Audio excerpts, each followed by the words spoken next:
Assalamualaikum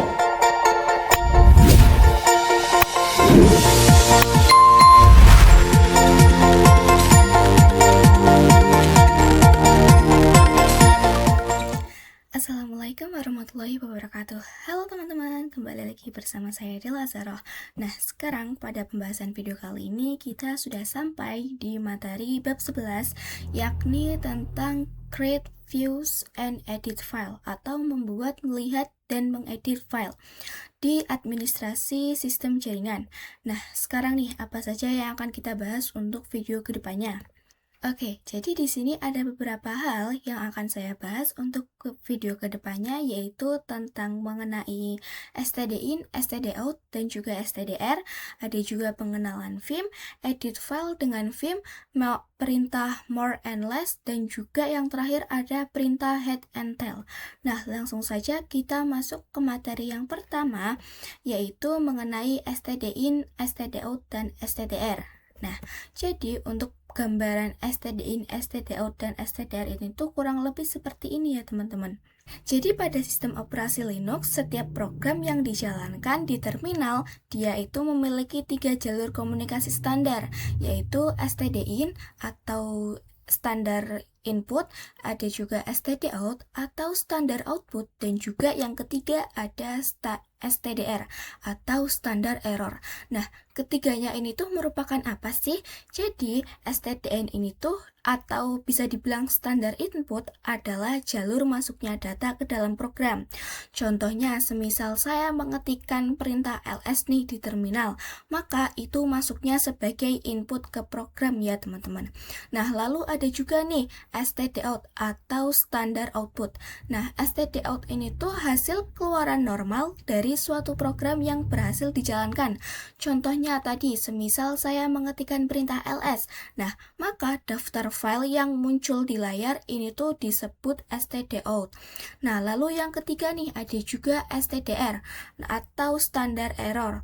Stdr ini tuh dia digunakan untuk menampilkan pesan kesalahan jika terjadi error.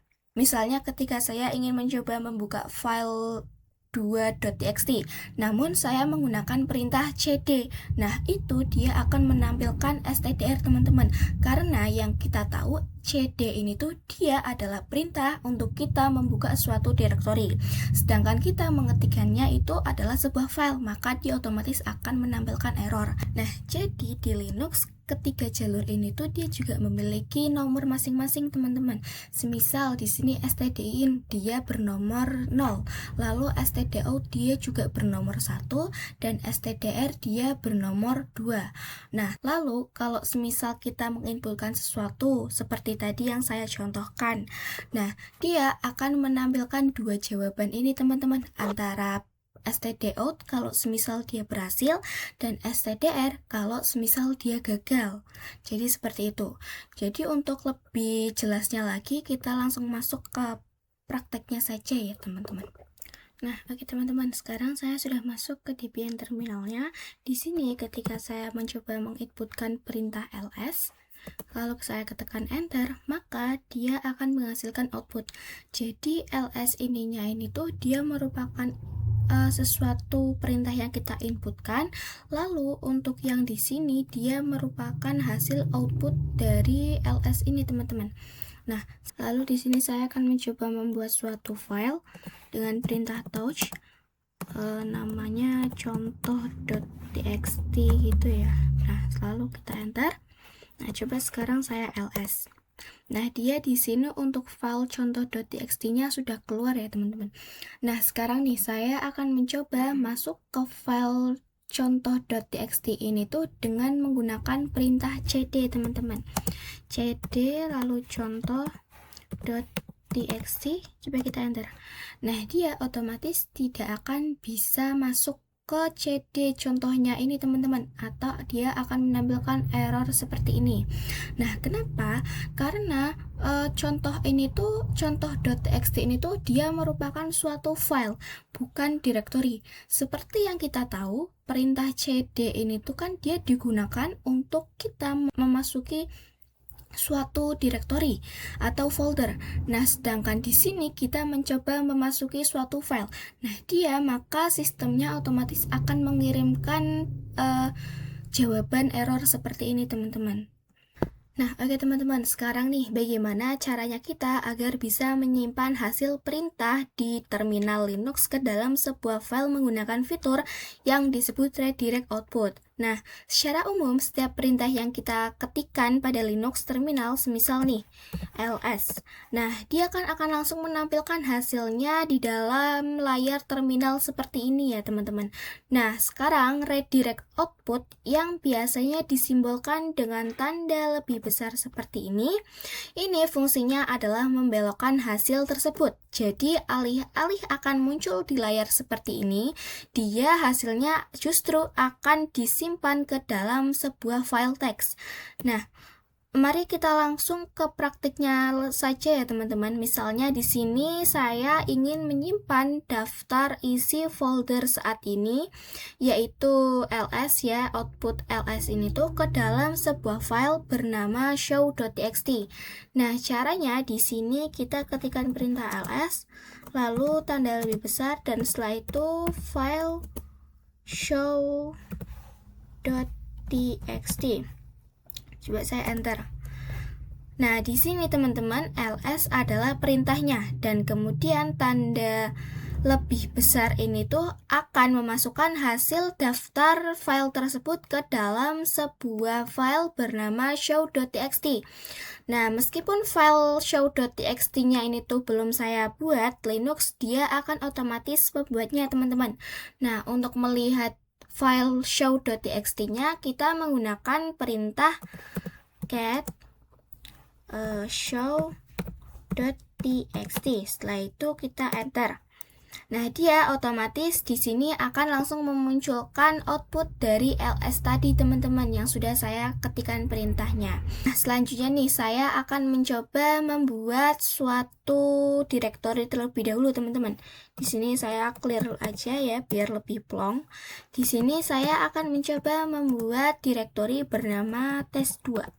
Coba kita enter, dan setelah itu saya akan mencoba membuat file di dalam directory test2 ini, teman-teman.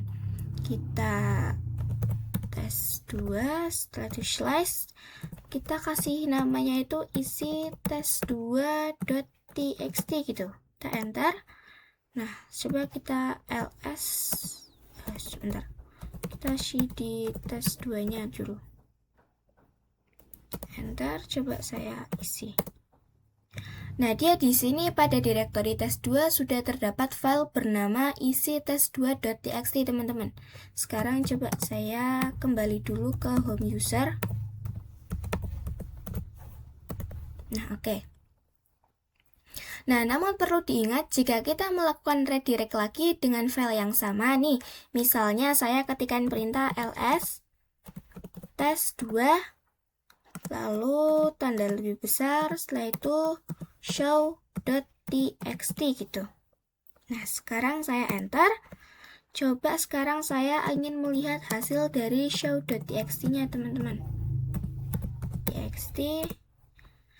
Nah, maka isi lama di dalam show.txt akan hilang dan tertimpa oleh hasil perintah yang baru saja masukkan, yakni ls test2.show.txt ini, teman-teman.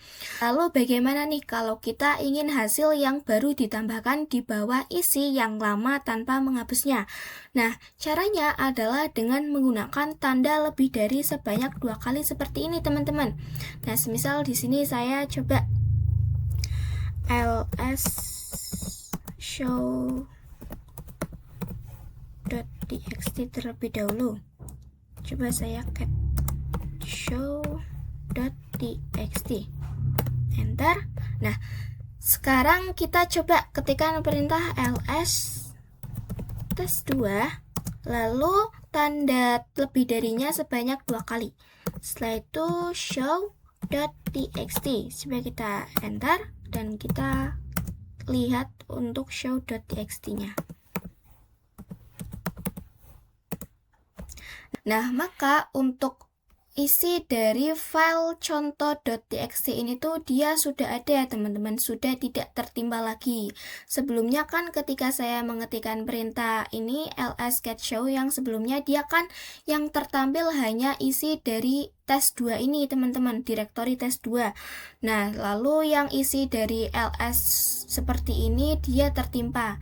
Nah, sekarang ketika saya menambahkan tanda lebih besar sebanyak 2 kali, dia sudah tidak tertimpa lagi.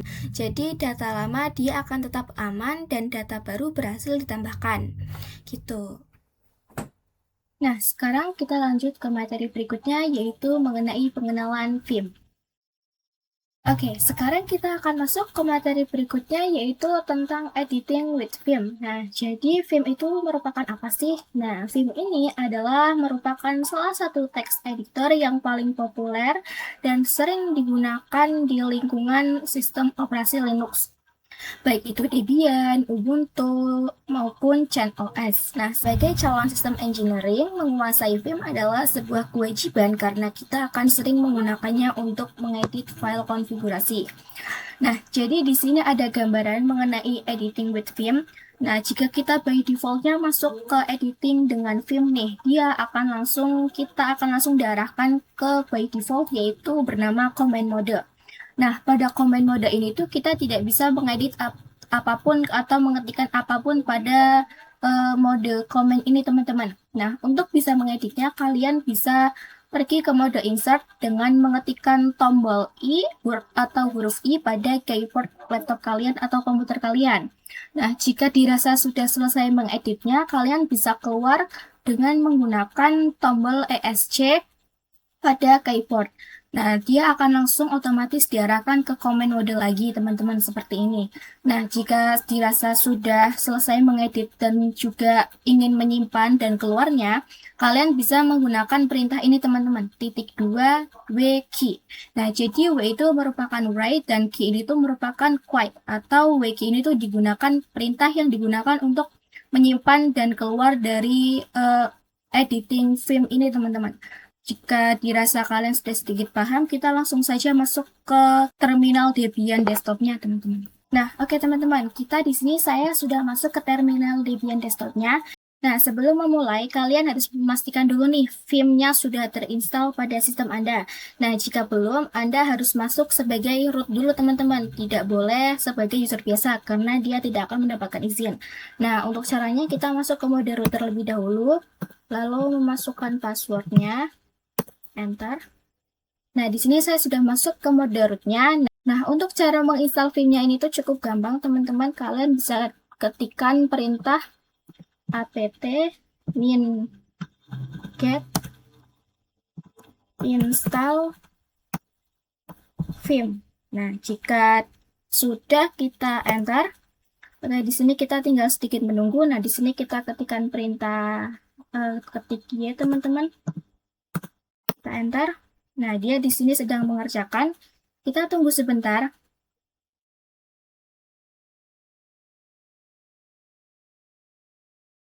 Nah, sebelum menginstal Vim ini tuh, kalian juga harus memastikan terlebih dahulu, teman-teman, file ISO kalian itu tuh sudah terhubung. Nah, bagaimana cara untuk mengeceknya? Kalian di sini bisa melihat ada gambar seperti bulat, kaset berbentuk bundar. Nah, di sini dia berwarnanya masih abu-abu, teman-teman. Kalian bisa klik 2. Nah, lalu kalian harus memastikan file ISO Debian-nya ini tuh harus checklist seperti ini. Nah, maka dia akan otomatis warnanya berubah menjadi biru seperti ini, teman-teman. Nah, di sini saya untuk penginstalan Vim-nya sudah selesai. Kita bisa exit. Kita enter. Oke, di sini saya clear aja ya, biar sedikit lenggang. Oke, teman-teman. Jadi untuk V itu merupakan ibaratnya seperti model jadulnya, dan untuk Vim ini tuh merupakan model modernnya. Nah, sekarang selanjutnya nih, kita lanjut ke materi berikutnya, yaitu mengenai edit file dengan Vim. Nah, di sini saya akan mencoba mengedit file dengan Vim dengan ketikan perintah Vim, lalu tambahkan nama filenya. Di sini saya gunakan del.txt. Nah, kita enter. Nah, dia di sini akan otomatis masuk ke by default Vim atau command modenya, teman-teman. Nah, di sini ketika saya mengetikkan apa-apa itu tidak akan muncul apapun ya, teman-teman, karena kita belum masuk ke mode insertnya. Nah, untuk kita bisa mengedit file pada Vim ini tuh kita bisa mengetikkan tombol I pada keyboard. Nah, dia di sini di bagian pojok kiri otomatis akan berubah menjadi mode insert. Nah, di sini kita bisa langsung mengedit, terserah kalian. Di sini saya akan ketikkan line 1, lalu line 2, dan line 3. Nah, di sini saya sudah selesai mengedit. Nah, jika kalian dirasa sudah selesai, kalian bisa keluar dari mode insertnya dengan menggunakan tombol ESC pada keyboard. Nah, dia otomatis sudah keluar. Nah, untuk bisa menyimpannya, untuk menyimpan dan keluar pada editing Vim ini tuh, kita bisa menggunakan perintah ×2 lalu W key. Nah, jika sudah kita enter, nah sekarang kita akan mencoba ls.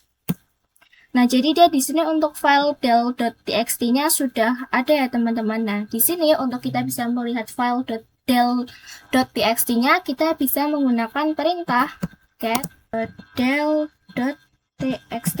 Kita enter. Nah, dia di sini untuk isi dari file del.txt-nya sudah keluar teman-teman, yaitu ini line 1, 2, dan 3.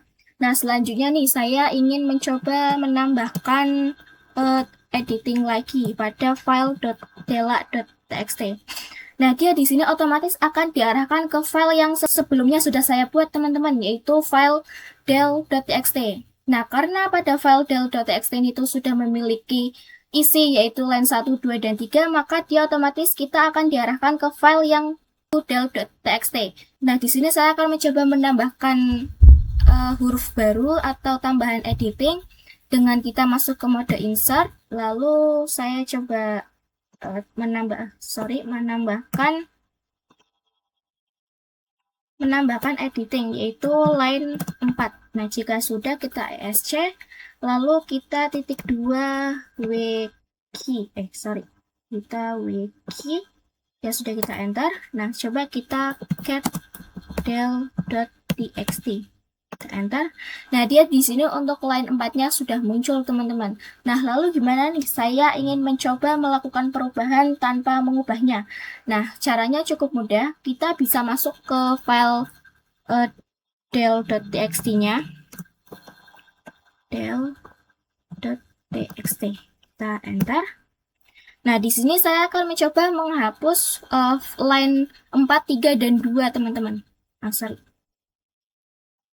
Kita masuk ke mode insert, kita bisa menghapus yang line 4, 3, dan 2. Dan sekarang saya hanya menyisakan line satunya.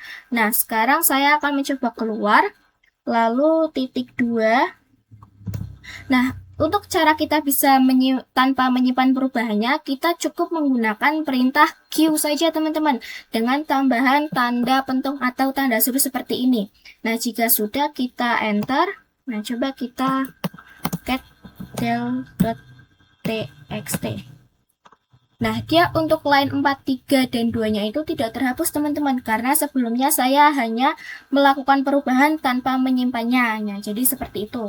Oke teman-teman, kita langsung lanjut ke materi berikutnya, yaitu mengenai editing file dengan menggunakan perintah nano. Untuk perintah nano ini tuh sebenarnya cukup simple ketimbang dari Vim tadi teman-teman. Jika kita menggunakan Vim, maka dia akan langsung ke command mode, lalu jika ingin mengeditnya kita harus ke insert mode, lalu jika dirasa sudah selesai mengedit kita harus balik ke command mode. Nah, barulah kita baru bisa menyimpan dan keluar.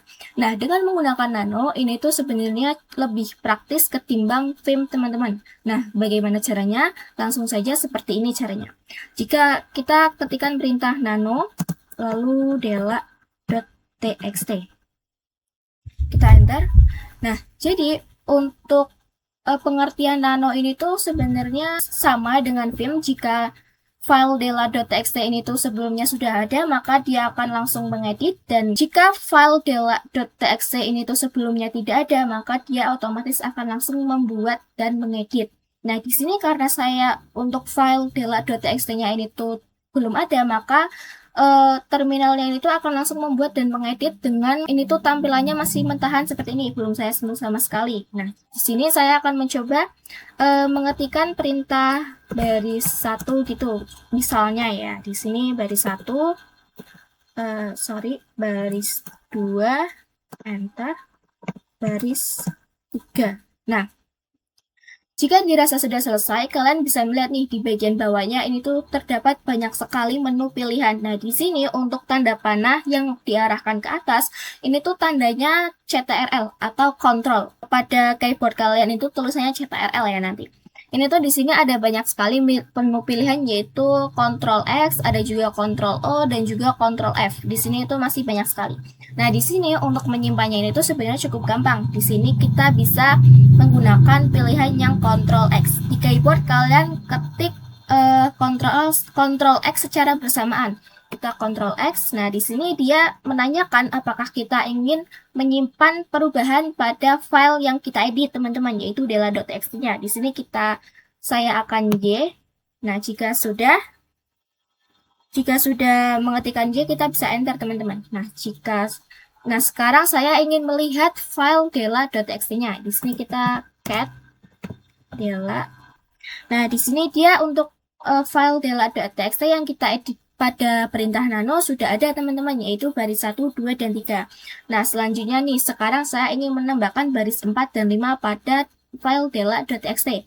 Di sini kita bisa mengetikkan perintah nano dela.txt, kita enter.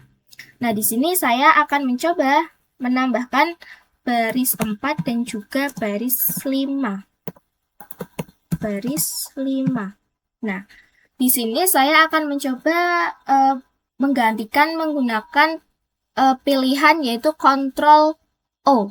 Nah, di sini saya Ctrl O. Nah, dia di sini untuk tampilannya kalian bisa melihat sendiri, ini tuh sangat berbeda dengan kita ketika memilih yang Ctrl X. Nah, jika kita milih yang Ctrl X, terminalnya ini tuh mengatakan apakah kita ingin menyimpannya atau tidak. Nah, jika menggunakan Ctrl O, maka dia akan langsung menyimpan. Jika menggunakan Ctrl X, dia akan menanyakan apakah kita ingin menyimpannya atau tidak, atau menyimpan perubahannya gitu loh. Nah, di sini kita coba exit. Nah, di sini kita cat dela.txt. Bentar. Nah, dia di sini untuk baris 4 dan baris 5-nya sudah ada, teman-teman. Oke, segitu saja. Kita langsung lanjut ke materi berikutnya. Nah, setelah kita belajar cara mengedit file, sekarang kita masuk ke materi bagaimana caranya kita bisa membaca file yang isinya sangat panjang, yaitu dengan menggunakan perintah more and less. Nah, kadang saat kita membuka file log system seperti file bootlog yang merupakan file yang berisi konfigurasi booting ketika kita ingin login ke Debian-nya, nah, maka kita menggunakan perintah cat. Contohnya seperti ini. Kalian perlu masuk ke mode root terlebih dahulu ya, teman-teman. Pusing kita lalu password. Nah, di sini karena saya sudah masuk ke mode rootnya, kita akan menggunakan perintah cat untuk melihat keseluruhan isi konfigurasi booting saat kita login ke Debian. Kita slice var log bootlog. Nah, jika sudah, kita enter. Nah, dia akan menampilkan keseluruhan seperti ini, teman-teman. Teksnya akan langsung tumpah dari atas sampai ke bawah dengan sangat cepat. Akibatnya, kita akan sulit membaca bagian awalnya atau bagian teratasnya seperti ini. Walaupun kita bisa membalikannya dengan menggunakan kursor atau mouse ya, teman-teman. Tapi kan itu sedikit banyak seperti ini, jadi dia akan langsung lama gitu kan. Nah, disinilah kita akan menggunakan perintah more. Dengan kita menggunakan perintah more, nah, dia sistemnya akan menampilkan isi file secara bertahap atau per layar. Kita bisa menekan more terlebih dahulu, lalu kita bisa ketikkan file yang ingin kita lihat, seperti contohnya tadi, yaitu bootlog, var log, lalu boot.log. Nah, kita enter sini, maka dia akan menampilkan yang awalnya saja, teman-teman. Nah, seperti ini. Nah, dengan kita menggunakan tombol enter seperti ini, saya ketik tombol enter, maka dia akan langsung turun satu baris. Nah, beda jika kita mengetikkan tombol panah pada keyboard, ini dia akan menampilkan atau turun satu halaman seperti ini. Bedanya seperti itu. Jadi kalau kita ketik enter, maka dia akan menampilkan satu baris. Dan jika kita mengetikkan yang panah, dia akan langsung menampilkan per satu halaman seperti ini. Nah, untuk bisa keluarnya kita bisa menekan tombol key pada keyboard. Nah, dia akan langsung kembali ke mode root home. Nah, namun more ini tuh memiliki keterbatasan pada mode CLI atau mode teksnya.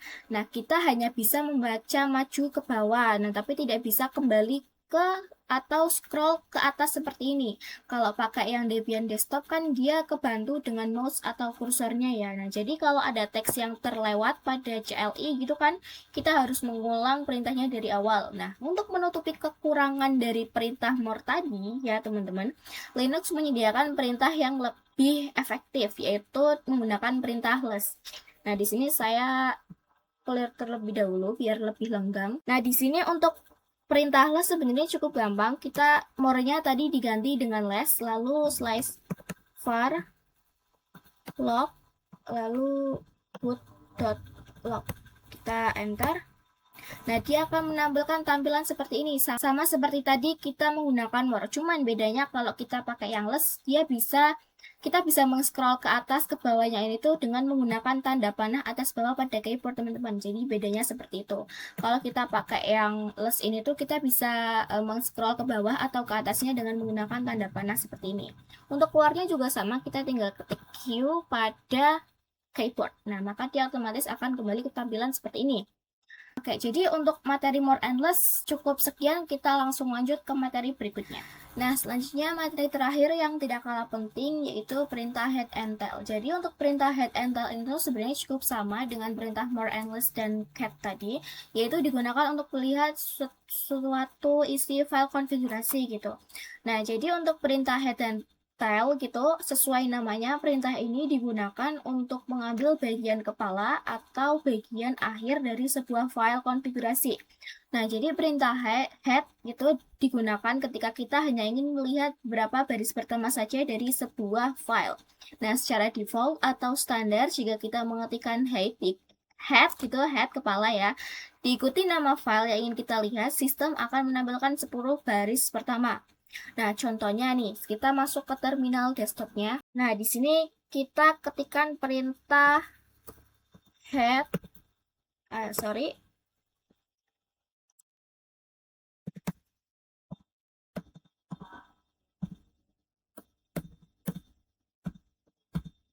Nah, ketika saya mengetikkan perintah seperti ini, kita enter. Nah, ini sangat menghemat waktu karena kita tidak perlu membuka ribuan baris file jika kita hanya butuh informasi di bagian atasnya. Dia akan menampilkan 10 baris pertama pada konfigurasi bootlock ini teman-teman. Nah, kebalikannya nih, jika kita menggunakan perintah tile. Perintah tile ini tuh digunakan untuk melihat 10 baris terakhir dari sebuah file. Dalam administrasi server, perintah tile ini tuh sebenarnya jauh lebih sering digunakan ketimbang perintah head gitu.